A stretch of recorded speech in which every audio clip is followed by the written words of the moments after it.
Hi అండి. నమస్తే. Welcome to Deepika's వంటలు. ఇవాల్టి వీడియోలో ఒక సూపర్ టేస్టీ రెసిపీ చూపించబోతున్నాను. ఎగ్ చికెన్ రోల్ అనమాట. ఇది మార్నింగ్ బ్రేక్‌ఫాస్ట్ గాను, ఈవినింగ్ పిల్లలు స్కూల్ నుంచి రాగానే స్నాక్స్‌లా కూడా చేసి ఇవ్వచ్చు. చాలా ఇష్టంగా తింటారు. ఇంకా ఆలస్యం చేయకుండా వీడియోలోకి వెళ్ళిపోదాం రండి. ముందుగా ఒక గిన్నెలోకి ఒక కప్పు వరకు మైదా పిండి తీసుకొని, ఇప్పుడు పావు టీ స్పూన్ సాల్ట్ వేసుకొని, ఒక స్పూన్ ఆయిల్ వేసుకొని పిండిని బాగా కలుపుకోవాలి. మన చపాతీ పిండి ఎలాగైతే కలుపుకుంటామో ఆ విధంగా కలుపుకోవాలి. వాటర్ వేస్తూ కొద్ది కొద్దిగా. ఈ మైదా పిండి ప్లేస్లో మీరు గోధుమ పిండినైనా కానీ వేసుకోవచ్చు. మైదా పిండి తినని వాళ్ళు గోధుమ పిండితో కూడా చేసుకోవచ్చు. ఇలా మనం కొద్ది కొద్దిగా నీళ్ళు పోసుకుంటూ ఇదంతా కూడా సాఫ్ట్గా చపాతీ ముద్దలాగా చేసుకోవాలి. ఇప్పుడు కొద్దిగా ఆయిల్ వేసుకొని మరొకసారి మొత్తం అంతా కూడా ఇలా గట్టిగా ప్రెస్ చేస్తూ పిండి అంతటిని కూడా కలుపుకోవాలి. ఈ పిండి కలుపుకునేటప్పుడు ఆయిల్ వేసాం కదా, ఆయిల్ ప్లేస్లో మీ దగ్గర వెన్న ఉన్నా కానీ ఆ వెన్నను కూడా ఇందులో కలుపుకోవచ్చు. ఆయిల్ మానేసి వెన్నను వేసుకున్నా కానీ చాలా సాఫ్ట్గా వస్తాయి అన్నమాట చపాతీలంతా కూడా వెన్న కలుపుకోవడం వల్ల. ఇలా కలిపి పెట్టుకున్న పిండిని మూత పెట్టుకొని ఒక 30 నిమిషాల పాటు పక్కనే పెట్టేసుకోవాలి. ఇప్పుడు స్టవ్ వెలిగించుకొని ప్యాన్ పెట్టుకొని దాంట్లోకి 2 టేబుల్ స్పూన్ల ఆయిల్ వేసుకొని, ఆయిల్ బాగా మరిగిన తర్వాత ఒక పెద్ద సైజు ఉల్లిపాయ ఇలా పొడవుగా కట్ చేసుకున్నాను. అవి వేసేసుకొని బాగా వేయించుకోవాలి. ఉల్లిపాయ ముక్కలన్నీ కూడా సాఫ్ట్గా అయ్యేంతవరకు బాగా మగ్గనివ్వాలి. చూస్తున్నారుగా, మంటని మీడియంలో పెట్టుకొని ఇవన్నీ కూడా మనం వేయించుకోవాలి. ఈవినింగ్ టైంలో పిల్లలు స్కూల్ నుంచి రాగానే మనం ఇలాగ ఏదో ఒక స్నాక్స్ రెసిపీ చేసి పెట్టేస్తామంటే బయట ఫుడ్ అసలు అడగరు. ఇప్పుడు దీంట్లోకి పావు టీ స్పూన్ పసుపు వేసుకొని మరొకసారి మళ్ళీ అంతా కలుపుకొని, ఇప్పుడు ఒక స్పూన్ అల్లం వెల్లుల్లిపాయ పేస్ట్ వేసుకోవాలి.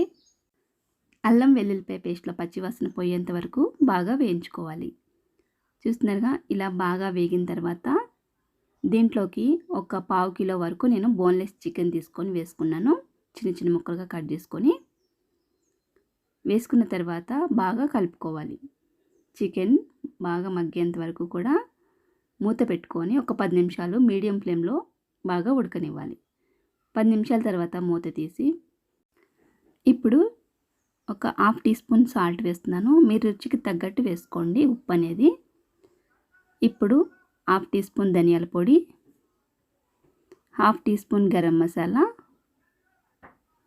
పావు టీ స్పూన్ మిరియాల పొడి, హాఫ్ టీ స్పూన్ కారం వేసుకొని బాగా వేయించుకోవాలన్నమాట. ఇవన్నీ కూడా పచ్చివాసన పోయేంత వరకు చికెన్ని కలుపుతూ ఈ విధంగా వేయించుకోవాలి. మీరు ఇంకొంచెం కారం ఎక్కువ కావాలనుకుంటే ఇంకొక హాఫ్ టీ స్పూన్ వేసుకోవచ్చు.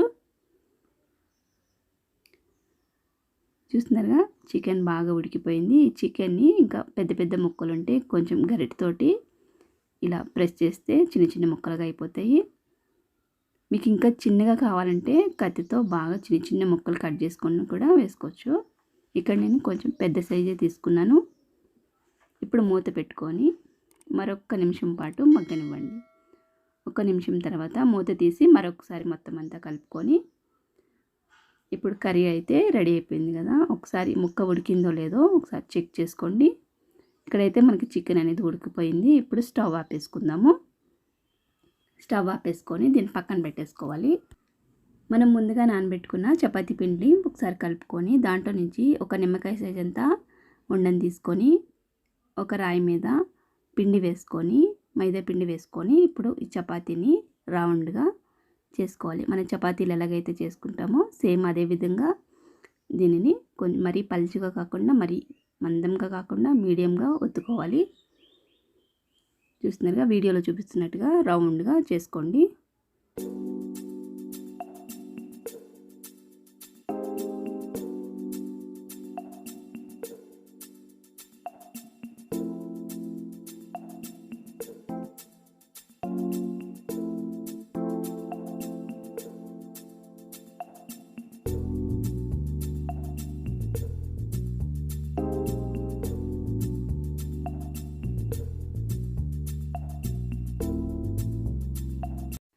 ఇక్కడైతే మనకి చపాతీలన్నీ రెడీ చేసేసుకున్నాము. మరీ పలుచగా కాకుండా అలానే మరీ మందంగా కాకుండా మీడియంగా చేసుకున్నాము చపాతీలన్నీ కూడా. ఇప్పుడు స్టవ్ వెలిగించుకొని ప్యాన్ పెట్టుకొని మనం చేసుకున్న చపాతీని ఆ ప్యాన్లో వేసుకొని 2 సైడ్లు కూడా బాగా కాల్చుకోవాలి. ఇలా 2 సైడ్లు చపాతీని కాల్చుకున్న తర్వాతే మనం ఆయిల్ అనేది అప్లై చేసుకోవాలి.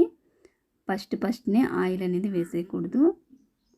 చూస్తున్నారుగా, సగం కాలిన తర్వాత ఇప్పుడు కొద్దిగా ఆయిల్ అప్లై చేస్తున్నాను నేను ఇక్కడ ఒక బ్రష్ తోటి. ఇలా 2 సైడ్లు కూడా కొద్దిగా లైట్గా ఆయిల్ అప్లై చేసుకున్న తర్వాత కొంచెం బాగా కాలనివ్వాలి. మరి ఎక్కువ కాకుండా కొంచెం ఈ విధంగా ఉంటే సరిపోతుంది.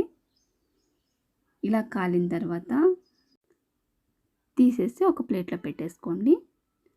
మిగిలిన చపాతీలు కూడా అదే విధంగా మనం 2 సైడ్లు కూడా కాల్చుకోవాలి. చూస్తున్నారుగా, ఇక్కడైతే మనకి చపాతీ ఎంత బాగా పొంగుతుందో. మనం పిండి ఎంత బాగా కలిపితే అంత బాగా పొంగుతాయి అన్నమాట చపాతీలు అనేది. ఇలా పొరలు పొరల్లాగా వస్తాయి. ఈ విధంగా 2 సైడ్లు కాలిన తర్వాత కొంచెం ఆయిల్ అప్లై చేసుకోవాలి. ఇంకా మన ఛానల్లో chicken noodles, egg noodles, snacks recipes చాలా ఉన్నాయి. వాటి లింకులు కూడా నేను డిస్క్రిప్షన్లో ఇస్తాను. మీకు ఇంట్రెస్ట్ ఉంటే అవి కూడా ఒకసారి ట్రై చేయండి, స్నాక్స్ రెసిపీస్ అన్నీ కూడా. ఇప్పుడు ఇలా కాలిన చపాతీలని ఓ పక్కన పెట్టేసుకొని ఇప్పుడు అదే ప్యాన్లోకి మనం ఒక గుడ్డు మిశ్రమాన్ని తీసుకున్నాను. దాంట్లో చిటికెడు ఉప్పు వేసుకొని ఈ గుడ్డుని బాగా కలుపుకోవాలి. ప్లెయిన్ అనమాట. ఒక ఎగ్ తీసుకొని దాంట్లో చిటికెడు ఉప్పు వేసాను, అంతే, ఇంకేమీ వేయలేదు. ఇప్పుడు దీనిని ప్యాన్లో వేసుకొని మన ఆమ్లెట్ ఎలాగైతే వేసుకుంటామో అలా వేసుకోవాలి. వేసుకున్న తర్వాత మంటని మీడియంలోనే ఉంచుకోండి, హైలో పెట్టద్దు. ఇప్పుడు దీనిపైన ఒక చపాతీ వేసేసుకొని దానిని టర్న్ చేసుకోవాలి. సగం కాలిన తర్వాత టర్న్ చేసేసుకొని మరి ఆమ్లెట్ అనేది నల్లగా మాడిపోకుండా చూసుకోవాలి. ఇలా లైట్గా ఉంటే సరిపోతుంది. ఈ విధంగా మనం తయారు చేసేసుకున్న వాటిని ఇంకా స్టవ్ ఆపేసుకొని ఒక ప్లేట్లో పెట్టుకొని మనం ముందుగా చికెన్ రెడీ చేసుకున్నాం కదా, చికెన్ ఫ్రైని మధ్యలో పెట్టుకోవాలి. వీడియోలో చూపిస్తున్నట్టుగా ఇలా పొడవుగా పెట్టుకోండి మధ్యలో. ఇప్పుడు దీనిపైన టమాటా కెచప్ ఉంటుంది కదా, అది 1 స్పూన్ 2 స్పూన్లు వేసుకోండి, మీ చాయిస్ని బట్టి ఎంత తింటారో అంత. ఇలా వేసుకున్న తర్వాత ఇప్పుడు మయోనీస్ వేస్తున్నాను. మయోనీస్ వేసుకున్న తర్వాత చాట్ మసాలా కొంచెం వేసాను. ఇప్పుడు ఆనియన్స్ వేసుకోవాలి. పొడవుగా కట్ చేసి పెట్టుకున్న ఆనియన్స్ వేసుకొని ఇంకా దీనిని రోల్లాగా చుట్టుకోవాలన్నమాట. ఇక్కడ వీడియోలో చూపిస్తున్నట్టుగా ఈ విధంగా రోల్లాగా చుట్టేసుకొని దీనికి పట్టుకోవడానికి వీలుగా ఒక టిష్యూతో కానీ వైట్ పేపర్తో కానీ ఈ విధంగా మనం కవర్ చేసేసేయాలి. చేత్తో పట్టుకొని తినడానికి వీలుగా ఉండేటట్టు.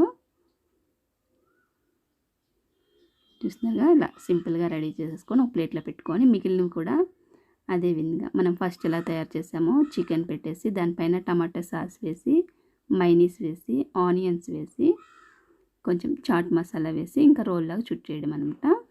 సేమ్ మనకి ఒక్కొక్కసారి ఇంట్లో చపాతీలు మిగిలినప్పుడు కూడా ఏదైనా కర్రీ ఉంటుంది కదా, చికెన్ కర్రీ కానీ పన్నీర్ కర్రీ కానీ ఏదైనా ఉన్నప్పుడు కూడా మనం ఇలా చపాతీ మధ్యలో పెట్టేసి పిల్లలకి కొంచెం సాస్ వేసి ఇచ్చేసామంటే చాలా ఇష్టంగా తినేస్తారనమాట. చూస్తున్నారుగా, ఇక్కడైతే మనకి ఎగ్ చికెన్ రోల్ రెడీ అయిపోయింది. చాలా ఈజీగా ఇంట్లోనే మనం ఎగ్ చికెన్ రోల్ అనేది రెడీ చేసేసుకున్నాం. అలానే ఈ వీడియో మీకు నచ్చినట్లయితే ఒక లైక్ చేసి మీ ఫ్రెండ్స్ అండ్ ఫ్యామిలీకి షేర్ చేయండి. మరిన్ని ఇలాంటి రెసిపీస్ కోసం మన ఛానల్ని సబ్స్క్రైబ్ చేసుకోండి. మన ఛానల్ నేమ్ తెలుసు కదా, దీపికాస్ వంటలు. మరొక మంచి రెసిపీతో మళ్ళీ కలుస్తా. అప్పటి వరకు bye bye. Thanks for watching.